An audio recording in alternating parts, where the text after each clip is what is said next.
اعوذ باللہ من الشیطان الرجیم بسم اللہ الرحمن الرحیم اللہم صلی علی محمد وعلی آل محمد وبارک وسلم۔ محترم ناظرین، الحمدللہ آج کی ویڈیو قرآن فہمی کورس کے 18ویں لیسن پر مشتمل ہے۔ آج کے لیسن میں ہم سورۃ البقرہ کے 8ویں رکوع کی آیات مبارکہ 65 سے 67 تک کا ناظرہ، الفاظ معانی، اردو اور انگلش دونوں تراجم اور مختصر تفسیر یہ سب سیکھیں گے۔ قرآن فہمی کے اس مفید اور معلوماتی سلسلے سے ضرور فائدہ اٹھائیں، خود بھی سیکھیں، بچوں کو بھی سکھائیں۔ قرآن مجید سیکھنا ہم سب پر فرض ہے۔ زیادہ سے زیادہ اس چینل کو سبسکرائب کریں، اس کی ویڈیوز کو لائک اور شیئر کر کے اس کی حوصلہ افزائی کریں۔ جزاکم اللہ احسن الجزا۔ آئیے ناظرہ سے آج کے لیسن کا آغاز کرتے ہیں۔ اعوذ باللہ من الشیطان الرجیم، بسم اللہ الرحمن الرحیم۔ وَلَقَدْ عَلِمْتُمُ الَّذِينَ اعْتَدَوْا مِنْكُمْ فِي السَّبْتِ فَقُلْنَا لَهُمْ كُونُوا قِرَدَةً خَاسِئِينَ۔ یہ وقف جائز کی علامت ہے، یہاں ٹھہرنا بہتر ہے، نہ ٹھہرنا بھی جائز ہے۔ فَجْعَلْنَاهَا نَكَالًا لِمَا بَيْنَ يَدَيْهَا وَمَا خَلْفَهَا وَمَوْعِظَةً لِلْمُتَّقِينَ۔ وَإِذْ قَالَ مُوسَىٰ لِقَوْمِهِ إِنَّ اللَّهَ يَأْمُرُكُمْ أَن تَذْبَحُوا بَقَرَةً، یہ وقف مطلق کی علامت ہے، یہاں ٹھہرنا چاہیے۔ قَالُوا أَتَتَّخِذُنَا هُزُوًا قَالَ أَعُوذُ بِاللَّهِ أَنْ أَكُونَ مِنَ الْجَاهِلِينَ۔ اب ان آیات مبارکہ میں آنے والے الفاظ کے معنی جانتے ہیں۔ علم تم جانتے تھے، یو نیو۔ اعتدو انہوں نے حد سے تجاوز کیا، دے ایکسیڈڈ دا لمٹس۔ السبت ہفتے کا دن، سبات۔ کونو تم بن جاؤ، یو بیکم۔ قردتن بندر، ایپس۔ خاسئین دھتکارے ہوئے، ریجیکٹڈ۔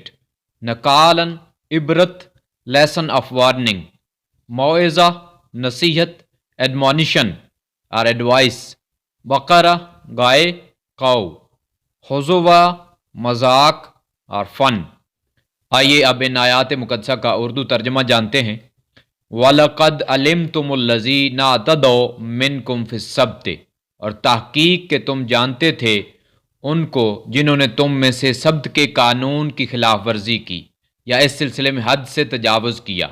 فَقُلْنَا لَهُمْ، پس ہم نے انہیں کہا، کونوا قردۃ خاسئین، بن جاؤ دھتکارے ہوئے یا پھٹکارے ہوئے بندر۔ فَجْعَلْنَاهَا نَكَالًا لِمَا بَيْنَ يَدَيْهَا وَمَا خَلْفَهَا، پس ہم نے ان کو عبرت بنا دیا ان کے زمانے کے لوگوں کے لیے اور ان کے بعد آنے والوں کے لیے۔ وَمَوْعِظَةً لِلْمُتَّقِينَ، اور پرہیزگاروں کے لیے ایک نصیحت بنا دیا۔ وَإِذْ قَالَ مُوسَىٰ لِقَوْمِهِ، اور جب حضرت موسیٰ علیہ السلام نے اپنی قوم سے کہا، إِنَّ اللَّهَ يَأْمُرُكُمْ أَن تَذْبَحُوا بَقَرَةً، کہ بے شک اللہ تعالیٰ تمہیں حکم دیتا ہے کہ تم ایک گائے ذبح کرو۔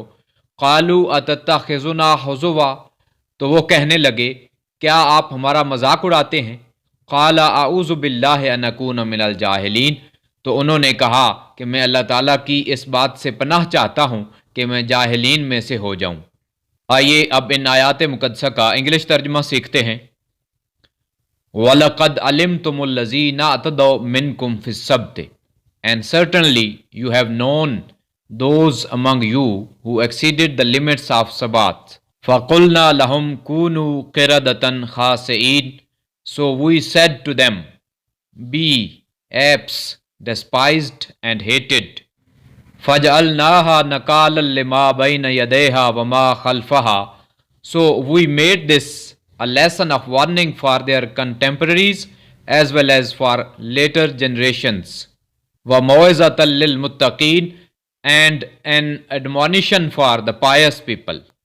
وَإِذْ قَالَ مُوسَىٰ لِقَوْمِهِ إِنَّ اللَّهَ يَأْمُرُكُمْ أَن تَذْبَحُوا بَقَرَةً، and when Hazrat Musa alayhi salam said to his people, surely Allah Almighty commands you that you should sacrifice a cow. قَالُوا أَتَتَّخِذُنَا هُزُوًا، they said, do you ridicule us? قال اعوذ باللہ ان اکون من الجاہلین. He said, I seek the protection of Allah from being one of the ignorants. آئیے محترم ناظرین، اب آخر میں ان آیات مقدسہ کی مختصر تفسیر جانتے ہیں۔ ان آیات مبارکہ میں بنی اسرائیل کے دو مشہور واقعات کا ذکر ہے۔ ایک تو ان کی طرف سے قانون سبت کی خلاف ورزی اور اس کی سزا کے طور پر ان کے بندر بن کر ہلاک ہو جانے، اور ایک ان کے مقتول کے قاتل کا پتہ چلانے کے لیے ایک گائے ذبح کرنے کا واقعہ ذکر فرمایا گیا ہے۔ پہلی آیت مبارکہ میں اللہ کریم بنی اسرائیل سے مخاطب ہو کر فرماتا ہے کہ تم یہ اچھی طرح جانتے تھے کہ کس کس نے شہر ایلا میں سبت کے قانون کی خلاف ورزی کی۔ شنبہ یا سینچر یعنی ہفتے کا دن بنی اسرائیل کے لیے عبادت کا دن مقرر تھا۔ اس روز کھیتی باڑی، کاروبار، شکار وغیرہ ان کے لیے منع تھا، یہاں تک کہ اس قدر سخت حکم تھا کہ اس کی خلاف ورزی کی سزا قتل مقرر کی گئی تھی۔ لیکن ان جاہلوں مکاروں نے اس حکم کی خلاف ورزی کرنا شروع کر دی۔ دریا کے کنارے پر انہوں نے گڑھے کھود رکھے تھے اور چھوٹی چھوٹی نالیوں کے ذریعے انہیں دریا سے ملا رکھا تھا۔ ہفتے کے روز ان نالیوں کے دہانے کھول کر یہ مچھلیوں کو ان گڑھوں میں قید کر دیتے اور اتوار کو آ کر پکڑ لیتے اور کہتے کہ دیکھیں ہم نے تو ہفتے کے دن کوئی مچھلی نہیں پکڑی، یعنی شکار نہیں کیا۔ ان کی یہ حرکت اور حکم خداوندی کی یہ خلاف ورزی 40 سال تک یا بعض روایات کے مطابق 70 سال تک جاری رہی۔ پھر حضرت داؤد علیہ السلام نے بھی اپنے دور میں انہیں اس سے منع فرمایا، لیکن یہ باز نہ آئے اور سزا کے طور پر انہیں بندر بنا دیا گیا۔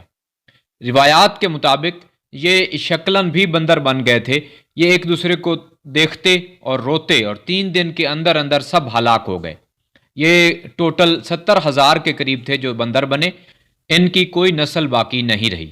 دوسری آیت مبارکہ میں اللہ پاک فرماتا ہے کہ اس سزا کو، اس واقعے کو ہم نے سب کے لیے ایک عبرت اور پرہیزگاروں کے لیے ایک نصیحت بنا دیا ہے۔ تیسری آیت مبارکہ میں دوسرے واقعے کا ذکر ہے۔ عامیل نامی ایک بوڑھا امیر شخص تھا بنی اسرائیل کا، جس کا ایک ہی بیٹا تھا، اور اس کے بھتیجوں نے اس کے بیٹے کو قتل کر دیا تاکہ اس کی وراثت بھی انہیں مل جائے، اور لاش کو دور شہر کے دروازے پر پھینک آئے اور صبح خود ہی مدعی بن بیٹھے۔ بنی اسرائیل نے قاتل کا پتہ چلانے کے لیے حضرت موسیٰ علیہ السلام سے درخواست کی، تو انہوں نے اللہ تعالیٰ کی بارگاہ میں دعا کی، تو اللہ تعالیٰ نے حضرت موسیٰ علیہ السلام کی طرف وحی فرمائی کہ ایسا کریں کہ ایک گائے کو ذبح کریں اور پھر ذبح شدہ گائے کے گوشت کا ایک ٹکڑا اس مقتول کے جسم پر ماریں، تو یہ اللہ تعالیٰ کے حکم سے زندہ ہو کر اپنے قاتل کا نام بتا دے گا۔ تو جب حضرت موسیٰ علیہ السلام نے بنی اسرائیل کو اللہ تعالیٰ کا یہ حکم پہنچایا تو وہ اس کو مذاق سمجھنے لگ گئے۔ تو اس کے جواب میں حضرت موسیٰ علیہ السلام نے فرمایا کہ میں اس بات سے اللہ تعالیٰ کی پناہ چاہتا ہوں کہ میں جاہلین کا سا کوئی کام کروں۔ آئیے محترم ناظرین، اب آخر میں دعا کرتے ہیں کہ اللہ کریم ہمیں اپنے احکامات کو سمجھنے اور کما حق ان پر عمل کرنے کی توفیق عطا فرمائے۔ نیکسٹ ویڈیو تک کے لیے فی امان اللہ۔ السلام علیکم ورحمۃ اللہ وبرکاتہ۔